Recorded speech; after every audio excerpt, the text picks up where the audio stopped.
Let's talk about inflation a little bit more specifically. Generally speaking, what do you see as the principal causes of inflation? And if we were living under a Republican administration right now, to what extent would the inflation crisis be a factor or not? Well, I'll tell you a little story. So our wonderful executive vice president at Heritage, Derek Morgan, is a great fan of all of the organizations represented here, and I were leaving the Capitol 2 days ago. We're having lunch with a member of the Senate, actually on all of these questions, and there was this camera crew out there, and you never know who they represent, and I was running off to a meeting and already late, and so I was more brusque than I should have been with the camera crew. But the question ended up being, what causes inflation? And so Derek, because he's just always, he's unfailingly polite, paused and said, when the demand for goods outstrips supply. And then as I'm brusquely, walking away, the videographer followed me and said, I still need an answer. And so as I'm walking away, I said, government.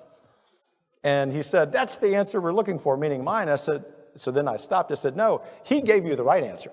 So that's the technical answer, right? But to the heart of your question, I think what is the underlying assumption? Government. And I want to be really clear. I'm a conservative well before I'm a Republican. And both Republican and Democrat administrations are to blame. The last Republican administration and this current Democrat administration. I say that as a big proponent of President Trump's policies. But we have to get out of the habit of spending so much and expecting modern monetary theory and or inflation to pay down that debt, relatively speaking.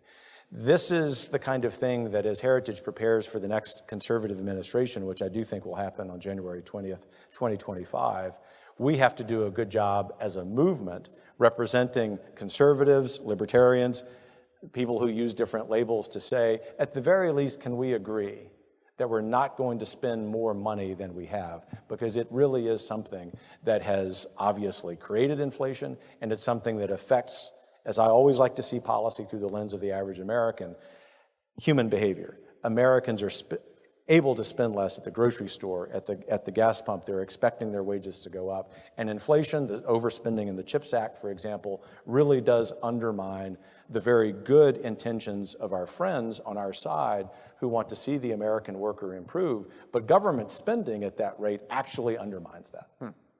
Are there any concrete policies in the short term that could be implemented to sort of reduce the financial pressure on families dealing with inflation, or is sort of a Fed-induced recession, raising interest rates, the only medicine strong enough to get demand under control? Well, if you're going to give me the leeway to say that anything is possible politically. Anything's possible. Oh, okay. Yeah, so that's a much easier question to answer then.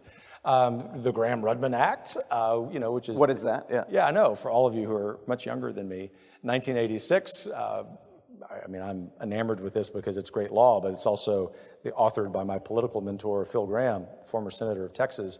It was a budget constraint act, which said you don't spend more than you have, which is what we have to do in our families, right? And occasionally there are exceptions to that, right? National security, economic downturns, but the point is you've got to get back to a balanced budget. And so if that were possible politically, that would be important, not just because of the mechanics of that, because government overspending is driving inflation, but also because, to go back to my very first comment about economics being best understood through human behavior, human nature, just passing that and President Biden hypothetically signing that sends a signal to Americans, and for that matter, the rest of the world, that the party's come to an end. Short of that, though, what's going to happen, and history, of course, is a great guide. I mean, this is going to happen to some extent or another, is that there's going to be a terrible combination of a recession and high inflation. Technically, we're 48 hours into that. We've probably been several months into that. I don't celebrate that, Johnny, even though it's harmful for a presidential administration that I think has been harmful for the American way of life. I don't celebrate it because I grew up in a working class family that couldn't make it on the Gulf Coast of Louisiana in the 1980s. And so we had to move around the country, which is, very destabilizing for our country. That's what our fellow Americans are feeling right now. This is not some academic game among conservatives in this room. It is not some political game of people in the Capitol. This is about American lives, and we're at our best as a movement when we're talking about it that way. Ron DeSantis in Florida just recently announced a new policy where he's going to be giving $400 per child to families for back-to-school supplies, and he also declared a sales tax holiday for school-related purchases within a 2-week window. So I'm curious more broadly on family policy. What do you make of attempts on the right, whether it's by Governor DeSantis or perhaps Marco Rubio, Mike Lee, when it comes to other family policies? What do you make of these types of using public policy to shore up the institution of the family? And does Heritage have a family policy proposal or agenda that you'll be rolling out? Yeah, great question. I've spent a lot of time on that in the 25 years I've been thinking seriously about policy, and I'll get to the point about what Heritage is doing. Number one, we welcome the conversation, but number two, we want to do more than just have the conversation. And so while we would do more than nitpick, we might be opposed to some provisions. What we're working on, especially with the leadership of our new Vice President of Domestic Policy, Roger Severino, is what family policy would look like. And I want to start with the ideal, because I think it's really important as you're thinking about policy prescriptions to keep two things in mind. The first is what I mentioned a few moments ago, which is keep the average American in mind.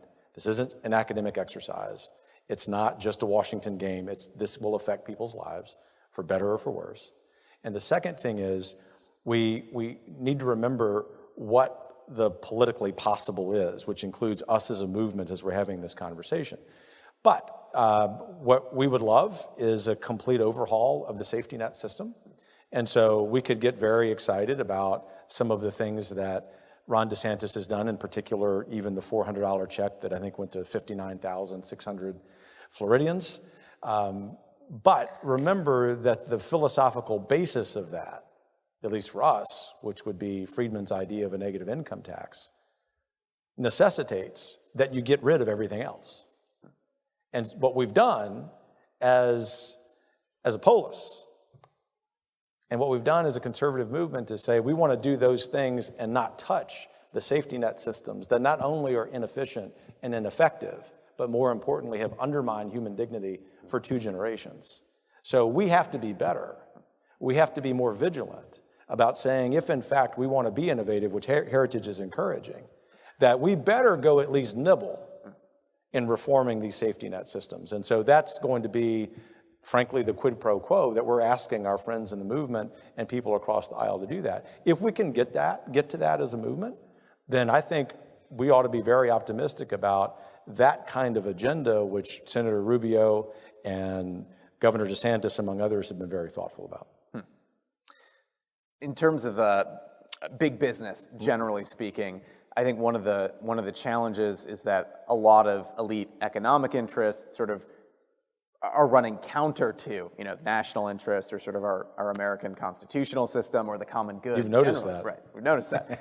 And so what I'm wondering is, one, sort of, how do you think about conservative relationship with big business, given that historically speaking, that they've been friends to some degree, but also just, generally, I think with something like antitrust policy, it's kind of the stick and not the carrot, and it's sort of, you're trying to discipline, I guess, tech companies back into better behavior, both for economic and cultural reasons. But I think the ideal is probably not an antagonistic relationship between big companies and citizens, but there ought to be some way in which even big financial interests ought to be able to support the common good and the American citizen. So how do you see this relationship? Do we need to be a little antagonistic in the short term, or is there a way that we can actually bring a harmony to these interests? Populism runs deep in the Deep South, where I'm from. And so I've always had a certain skepticism and occasionally hostility toward big business. And it's because the history of some big business, not all, has been that they take from the worker and they rape the land, and then they tell us that they're Republicans or conservatives when really all they are is focused on their profit motive. And those of us with a certain understanding of Christian teaching about the nature of business know that making a profit is but one of 2 parts, one of 2 obligations that a business had. The other is toward the common good. And so I sort of lay down that marker to be able to say that you are 100% correct, that ideally there wouldn't be any antagonism between any American and big business. But that would be incumbent upon big business to be much better when it comes to treating their workers well, to be thinking about the common good. And this is why you're getting, even in my body language, hostility toward big business at this moment. Worrying about politics. How about all you do is go make a profit and worry about the common good and treat your workers well and stop politicking? And if you're the owner of an NBA team, to stop doing business, not with our adversary, but with our enemy, the CCP. I think we're going to get there. I think it's going to be, even though I believe that in most cases politics is downstream from culture, it is going to be an example of what is an exception sometimes, where there becomes the popular will, the political will to say, you may not do that, big business. You're seeing Governor DeSantis do that heroically in Florida. I think that it is a whole other set of commentary about that, but the point is, it is a real model for conservative policymakers and elected officials to know that not only is that the righteous thing to do, but that it's politically popular. As our mutual friend Larry Arnn would remind us, always trust the American people to get it right, and that's where they are.